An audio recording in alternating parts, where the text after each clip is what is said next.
చద్దన్నం. ఈ మాట వింటే ఇప్పటి తరం వారికి నచ్చకపోవచ్చు, కొండకొచ్చు అర్థమే కాకపోవచ్చు. కానీ పాత తరం వారికైతే ఇది ఒక ఆరోగ్య ప్రదాయని.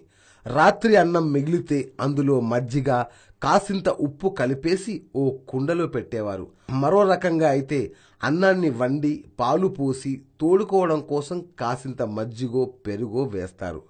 అలా మజ్జిగ కలిపిన అన్నం కాస్త పులుస్తుంది. దానికి ఆవకాయ కలుపుకొని లాగించేయడం మన పెద్దలకి ఒకప్పుడు ఉండే అలవాటు. దానికి పచ్చిమిరపకాయల్ని, ఉల్లిగడ్డల్ని నంజుకోవడం కొందరికి మజా. కొన్ని చోట్ల ఈ చద్దన్నానే తర్వాణి అంటారు.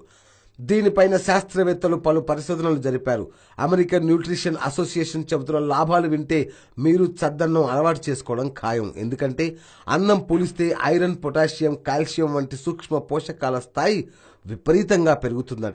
ఉదాహరణకి రాత్రి 100 గ్రాముల అన్నంలో 3.4 మిల్లీగ్రాముల ఐరన్ ఉంటే అది తెల్లారితే 73.91 మిల్లీగ్రాములకు పెరుగుతుందట. B6, B12 విటమిన్లు కూడా దండిగా లభిస్తాయట. ఇవి ఇతర వంటల్లో పెద్దగా దొరకవు. చల్లదనానికి చద్దన్నం మించింది లేదని పెద్దలు చెబుతారు. అందుకే పెద్దల మాట చద్దన్నం మూట అనే నానుడి మొదలైంది. చద్దన్నం తినడం ద్వారా శరీరాన్ని చాలా తేలిగ్గా, ఎనర్జెటిక్గా ఉంటుంది. శరీరానికి ఉపయుక్తమైన బ్యాక్టీరియా బాగా పెరుగుతుంది. అధిక వేడితో కడుపులో కలిగే దుష్ఫలితాలు తగ్గుతాయి. పీచు అధికంగా ఉండి మలబద్ధకం, నీరసం తగ్గుతాయి. బ్లడ్ ప్రెషర్, హైపర్ టెన్షన్ అదుపులో ఉంటాయి. దేహం త్వరగా అలసిపోక తాజాగా ఉంటుంది. అలర్జీ కారకాలను, చర్మ మలినాలను తొలగించబడతాయి. పేగుల్లో పెరుగుతున్న అల్సర్ల ప్రభావాన్ని తగ్గిస్తుంది. మన పెద్దలంతా ఇప్పటికీ ఆరోగ్యంగా ఉండటానికి వాళ్ళు తీసుకున్న ఇలాంటి ఆహారమే కారణం.